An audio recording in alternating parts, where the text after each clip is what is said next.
이제 수요일밤마다 우리는 마가복음서를 보게 될 겁니다. 마가복음을 통해서 하나님의 복음이 어떻게 예수님을 통해서 이 땅 가운데 이렇게 전파되고 이식되는지, 이식을 하는 거죠. 하나님의 복음이, 하늘에 있는 하나님의 복음이 세상 가운데 예수님을 통해서 어떻게 전파되고 이식되는지, 그것을 우리는 살펴볼 것이고, 복음 속에는 어떤 능력과 그리고 권세가 있는지, 마가복음을 통해서 예수님의 수많은 삼중사역이 있습니다. 가르치고 전파하고 치유하는 삼중사역을 통해서 하나님의 예수님을 통하여 하나님의 능력이, 어떤 권세가 드러나기 시작합니다. 이것을 우리는 살펴보려고 합니다. 여러분, 로마서 1장 16절 17절에는 복음에 대해서 이렇게 정의합니다. 내가 복음을 부끄러워하지 아니하노니 이 복음은 모든 믿는 자에게 구원을 주시는 하나님의 능력이 됨이라. 먼저는 유대인에게요, 그리고 헬라인에게로다. 이렇게 바울 사도는 복음을 선언합니다. 이 복음은 모든 믿는 자에게 구원을 주시는 하나님의 능력이 됩니다. 그랬습니다. 우리 17절을 같이 한번 읽어보겠습니다. 17절입니다. 복음에는 하나님의 의가 나타나서 믿음으로 믿음에 이르게 하나니 기록된 바 오직 의인은 믿음으로 말미암아 살리라 함과 같으니라. 아멘. 복음에는 하나님의 의가 나타나서 믿음으로 믿음에 이르게 하니, 그래도 오직 의인은 믿음으로 말미암아 살리라. 이렇게 고백합니다. 여러분, 복음, 복된 소식, 가장 기쁜 소식을 복음이라고 합니다. 이 가장 기쁜 이 복음의 소식이 모든 믿는 자에게 능력이 된다 그랬습니다. 복음을 믿는 모든 자들에게는 이 복음의 말씀이 능력이 된다. 복음을 받으려는 모든 자들에게는 누구든지 구원의 은혜를 주신다. 이렇게 성경은 분명히 우리에게 말씀하십니다. 능력과 은혜를 주신다. 이 구원의 은혜는 오직 하나님으로만, 우리에게 하나님의 아버지의 능력으로만 구원의 은혜는 주어지는 구원의 절대성이 또한 있습니다. 복음의 소식을 전하는 자도 하나님이시요, 복음을 믿게 하시는 이도 하나님이고, 그리고 복음으로 구원에 이르게 하시는 분도 하나님입니다. 복음에 있어서, 구원에 있어서 인간은 어떤 영역도 우리가 권리를 주장할 수 없고, 그 구원에 대해서 권리의 어떤 주장과 요구할 수 없는 것이 구원과 복음입니다. 복음은 계시거든요. 구원은 하나님의 절대적인 주권 속에 있는 거거든요. 그렇기 때문에 인간은 어떤 주장도 요구도 권리도 할 수 없는 것이 복음과 구원입니다. 그래서 이것을 구원의 절대성이라고 그러죠. 그래서 복음을 받아들이는 이 사실. 그런데 우리가 자신을 돌아보면 내가 복음을 받아들이고 어느 순간에 믿고 있더라는 것입니다. 저와 여러분이 어느 순간에 이 성전에 이렇게 앉아있는 이 모습, 어떻게 나에게 이 하나님의 복된 소식이 전해졌는가, 어떤 계기로 이 복음이 나에게 들어왔는가, 정확하지는 않지만 내가 이 성전에 앉아있는 이 사실, 이것이 가장 큰 신비요 기적입니다. 그러지 않습니까? 왜냐하면 구원은 나의 의지와는 상관없는 하나님의 절대 주권에 있었는데, 그 구원의 은혜가 어느 순간엔 나에게 임하여 내가 주의 말씀을 듣고 있더라는 거죠. 그리고 그 말씀을 믿고 살더라는 거죠. 이것이 신비였습니다. 오늘 본문의 말씀은 하나님의 복음이 이 땅에 어떻게 전달되고 그리고 이식되는지를 매우 구체적으로, 순서적으로 이렇게 말씀하고 있습니다. 오늘 말씀 15절을 보면, 14절 15절에 보면 요한이 잡힌 후 그랬습니다. 요한이 잡힌 후, 그리고 15절에는 때가 차매 그랬습니다. 요한이 잡힌 후에 그리고 때가 찼다. 그리고 14절에 보면 요한이 잡힌 후 예수께서 갈릴리에 오셔서 무슨 복음을 전파했다고요? 하나님의 복음을 전파했다고 그랬습니다. 하나님의 복음이 있었습니다. 예수를 통하여 하나님의 복음을 세상에 전파하기 위해다. 하나님의 복음, 그 복음이 이제 예수를 통하여 때가 차서 세상 가운데 전파되고 이식을 하려고 합니다. 세례 요한이 감옥에 잡힘으로 인해서 세례 요한의 사명은 끝났습니다. 주님이 오실 길을 앞에서 잘 닦았고, 예수님은 세례요한이 감옥에 잡히고 그 감옥에서 목배임을 당하지요. 그래서 세례요한은 거기서 죽습니다. 죽고 난 후에 드디어 이제 예수님이 전면에 등장하는 거죠. 하나님의 복음을 전파하기 위해 전면에 등장합니다. 하나님의 복음이 예수님을 통하여 이 땅에 전해지기 시작하는데, 하나님의 복음이 세상에 들어오는 준비 과정이 있었습니다.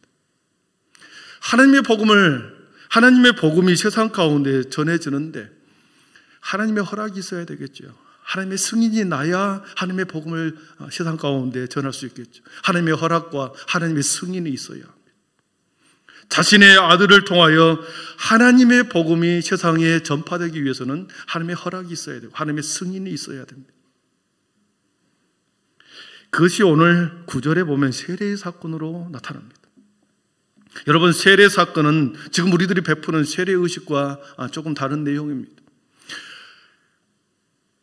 요즘에 우리들이 받는 세례식은 죄의 씻음을 받는 표시였습니다. 세례를 받음으로 인해서 아담이 가지고 있는 원죄를 우리 주님의 피로 인하여 원죄가 씻겨나가는 죄의 씻음을 받는 표입니다. 그리고 세례를 받는다라고 하는 것은 하나님의 백성이 되었다라고 하는 표시죠. 그래서 죄의 씻음을 받고 하나님의 백성이 되었다는 표시가 세례입니다. 그렇기 때문에 세례를 받는 것은 죄인이 받는 거죠. 죄인들이 받는 것입니다. 그런데 성자 예수님은 전혀 죄가 없는 예수님이 세례를 받았다고 하는 것은, 이것은 지금의 우리와의 세례와는 다른 의미입니다. 예수님이 받았다라고 하는 이 세례의 내용은, 주님이 받으신 세례는 우리가 받는 세례와는 차이가 있습니다. 이것은 바로 하나님의 허락과 하나님의 인정과 하나님의 표시였습니다. 이 세례의식을 통하여 하나님의 복음을 이 예수라고 하는 사람을 통해서 이제 세상에 전파를 해야 되겠는데, 그 통로로 예수를 지목하면서 분명하게 표시를 합니다. 나의 하나님의 복음을 전할 사람이 이 예수라는 것을 두 가지 표시를 해줍니다. 어떻게 하나님이 허락하고 인정하였는지를 매우 구체적으로 눈으로 보게 하고 귀로 듣게 합니다. 눈으로 보여주면서 하나님의 복음을 전할 사람이 예수구나, 그리고 귀로 들으면서 이 사람이 바로 하나님이 보낸 하나님의 복음을 전할 사람이구나, 그래서 귀로 듣게 하고 눈으로 보게 하는 사건이 세례 사건에서 나타납니다. 우리 10절을 한번 보겠습니다. 10절 잘 보십시오. 같이 읽어봅니다. 곧 물에서 올라오실새 하늘이 갈라짐과 성령이 비둘기같이 자기에게 내려오심을 보시더니. 여러분 어떻습니까? 눈으로 보았습니다. 세례를 받는 순간에 하늘로부터 하늘이 열리고 성령의 비둘기 같은 은혜가 예수님에게 이렇게 임하는 것을 보았습니다. 그래서 모든 사람들이 예수님에게 성령이 임하는 것을 보면서 예수님이 하나님의 복음을 전할 사람이라는 것을 확인하게 되고 이제 믿게 되는 거죠. 눈으로 보는 것만이 아니었습니다. 11절을 보십시오. 같이 읽어봅니다. 하늘로부터 소리가 나기를 너는 내 사랑하는 아들이라 내가 너를 기뻐하노라 하시니라. 아멘. 세례 사건을 통하여 하늘에서 음성이 들립니다. 너는 내 사랑하는 아들이다. 내가 기뻐하는 자다. 소리를 들었습니다. 예수님이 세례를 받는 그 순간에 눈으로 보여주는 성령의 비둘기 같은 은혜가 내려오는 것과 귀로 들리는 음성을 통해서 이 사람이, 이 예수가 하나님의 복음을 전할 사람이구나, 많은 사람들에게 표시로 보여준 것이죠.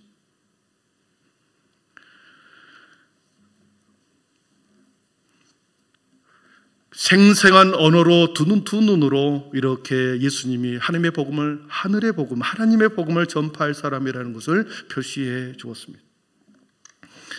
여러분, 예수님은 이 땅에 때가 찰 때까지 숨겨져 있었습니다. 30살 때까지 요셉의 아들로서 평범한 목수의 아들로 30년을 살아갑니다. 예수님 안에 생명이 있었고 예수님 안에 빛이 있었으나 이 생명과 빛을 감추고 30년을 사셨습니다.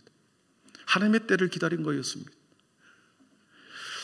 빛이 있어도 생명을 숨기고 때가 찰 때까지, 하나님의 허락이 있을 때까지, 하나님이 인정할 때까지, 하나님이 모든 사람들에게 이 예수가 하나님의 복음을 전할 사람인 것을 표시할 때까지 예수님은 숨어 있었습니다. 감추어져 있었습니다. 그러나 때가 찼고 하나님의 나라가 가까이 왔으니, 그러면서 그때 우리 주님은 세상 가운데 등장합니다. 순종함으로 등장하죠.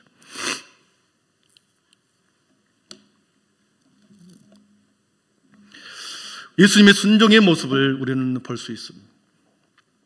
여러분, 그리고 난 후에 세례를 받은 후에 하나님께서는 허락과 인정을 해 주었습니다. 그리고 세례를 받은 후에 어떤 일이 벌어지는가, 우리 12절과 13절을 한번 같이 읽어봅니다.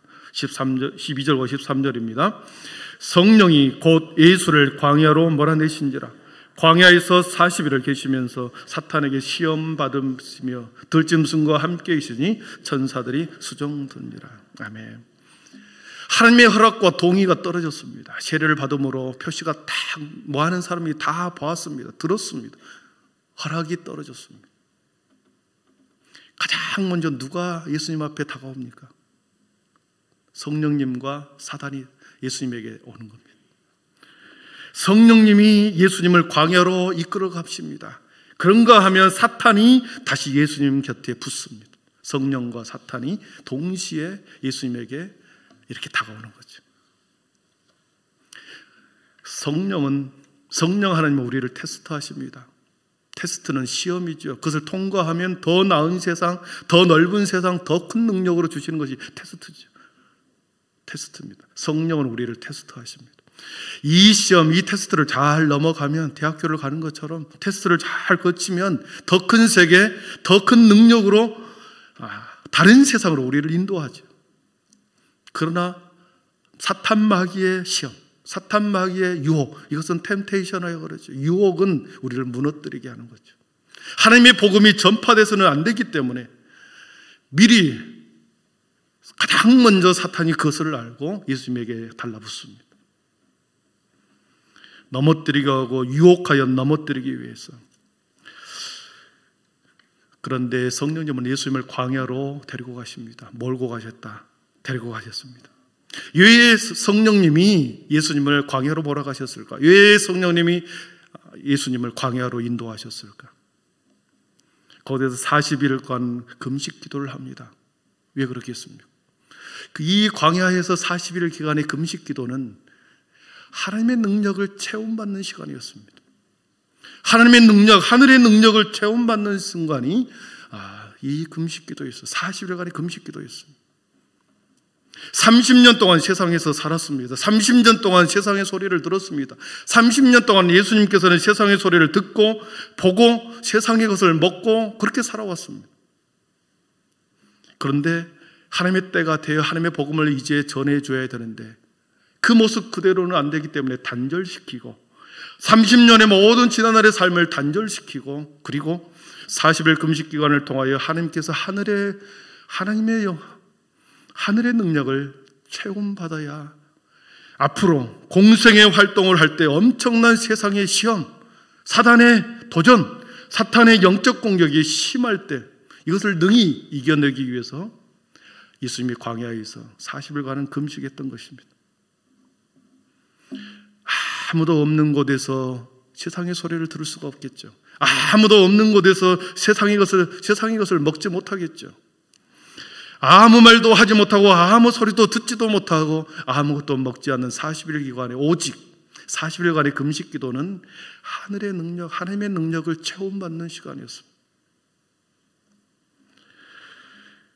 그렇게 성령님이 세례를 받은 후 모든 허락을 받아내었던 예수님을 광야로 몰아내신 후에 하나님의 능력을 예수님이 충만히 체험을 받습니다. 이것은 마치 광야 40년 동안 이스라엘 백성들이 광야의 식탁 만나와 생명수를 먹음으로 광야의 시절을 지났던 그것을 연상해 볼 수 있습니다. 하늘의 만나와 생명수를 먹음으로 인해서 광야에 살았던 이스라엘 백성들은 살아났습니다. 예수님께서 40일 동안 세상의 음식은 전혀 먹지 않았지만 광야의 한복판에서 차려진 하나님의 생명수와 하늘의 만나를 천사를 통하여 수종 들면서 그것을 먹게 됩니다. 하늘의 양식으로 체험받은 후에 우리 주님께서 세상에 이제 선포하기 시작합니다. 세상에 나와서 하나님의 복음을 전파하기 시작합니다. 다시 14절 15절 읽어보겠습니다. 14절 15절입니다. 요한이 잡힌 후 예수께서 갈릴리에 오셔서 하나님의 복음을 전파하여 이르시되 때가 찼고 하나님의 나라가 가까이 왔으니 회개하고 복음을 믿으라 하시더라. 아멘. 15절에서는 하나님께 예수님이 세상에 나와서 일성 제일 첫 번째 하는 외침이 때가 찼고 하나님의 나라가 회개하고 복음을 믿으라였습니다. 회개와 복음이었습니다. 예수님이 전하는 것은 회개와 복음이었습니다. 회개와 복음. 주님의 외침의 내용은 회개와 복음이었습니다. 복음은 하나님의 의지요, 회개는 나의 의지입니다. 복음과 회개는 동전의 양면입니다. 회개가 나의 의지라고 한다면 복음은 하나님의 의지입니다. 하나님의 복음이 선포라고 한다면 선포에 대한 회개는 나의 반응입니다. 그래서 복음에 반응을 하여 회개할 때 구원에 이르는 것이죠. 복음과 회개, 하나님과 우리 사이에 나의 의지와 하나님의 의지가 하나 되는 것, 우리 안에서 하나님의 복음이 나의 회개를 통하여 그것이 온전하게 이루어지는 것이죠. 회개와 복음의 관계, 하나님과 우리의 관계를 요한계시록 3장 20절에서는 이렇게 말씀하십니다. 우리 한번 같이 읽어보겠습니다. 시작. 볼지어다 내가 문 밖에 서서 두드리노니 누구든지 내 음성을 듣고 문을 열면 내가 그에게로 들어가 그와 더불어 먹고 그는 나와 더불어 먹으리라. 아멘. 회개와 복음이 동전의 양면이다 그랬습니다. 하나님의 의지와 나의 의지가 함께 연합되어야 됩니다. 하나님의 선포와 나의 반응이 함께 결합되어야 온전해진다 그랬습니다. 그런데 우리 주님은 매우 인격적이십니다. 우리 주님은, 우리 하나님은 매우 인격적이십니다. 그래서 강압적으로 우리의 마음을 열고 주님이 들어갈 수도 있으나 하나님께서는, 주님은 문 밖에 서서 우리의 마음을 계속 두드린다 그랬습니다. 인격적이라고 하는 말은 상대방을 동등하게 존중해 둔다는 뜻이죠. 상대방을 인정하고 동등하게 존중해 주는 것입니다. 나와 동급으로 인정해 준다. 일방적인 강압적인 것이 아니라 상대방을 인정해 주는 것, 상대방을 상대방으로, 사람을 사람으로, 하나님을 하나님으로 인정하는 것이 인격적인 것입니다. 그래서 우리 주님이 일방적으로 우리의 마음을 열으신 것이 아니라 하나님께서는 우리의 마음을 계속 두드리고 있는 거죠. 회개와 마찬가지로 우리의 의지를, 마음의 문을 열도록 두드리는 것이다. 회개가 나의 의지고 복음이 하나님의 의지라고 할 때 이 마음의 문을 여는 것은 나의 의지죠. 기다린 후에 문을 열면 내가 그에게 들어가서 그와 더불어 먹고 그는 나와 더불어 먹으리라. 더불어라는 단어가 두 번을 쓰고 있습니다. 더불어, 함께, 같이, 동등하게, 그 뜻이죠. 내가 문을 열면 주님이 내 속에 들어와서 주님이 나와 함께 먹고 또 그는 나와 더불어 같이 먹는다 했습니다. 사랑하는 성도 여러분, 회개와 복음은 앞에서 말한 것처럼 하나님의 의지와 나의 의지가 연합될 때 온전한 복음으로 온전한 구원에 이르게 하는 것입니다. 말씀을 정리합니다. 우리는 오늘 요한이 잡힌 후에 우리 주님께서 이제 세상에 나가 하나님의 복음을 전해야 할 때가 되었습니다. 하나님의 복음을 전하기 위해서 그가 하나님의 복음을 전해야 할 사람인지 아닌지를 우리 하나님께서는 세례라고 하는 사건을 통해서 미리 그를 세상 가운데 사람들에게 인정해 주었습니다. 그리고 그를 통하여 이제 하나님의 복음을 전파해도 좋다라고 하는 표시, 허락, 인정이 세례의 사건이었습니다. 하나님께서 직접 성령의 내리심을 보여주었고 하늘의 소리를 들려줌으로 하나님의 복음을 전할 사람인 것을 가르쳐준 거죠. 그리고 그 성령께서 예수님을 광야로 몰아내시는 이유는 하늘의 양식을 충만히 채워서 세상의 소리, 세상의 모든 것은 다 끊고 하늘의 능력을 체험을 받아서 우리 주님이 이제 공생의 활동으로 나아가기 위해서 체험을 받는 것이었습니다.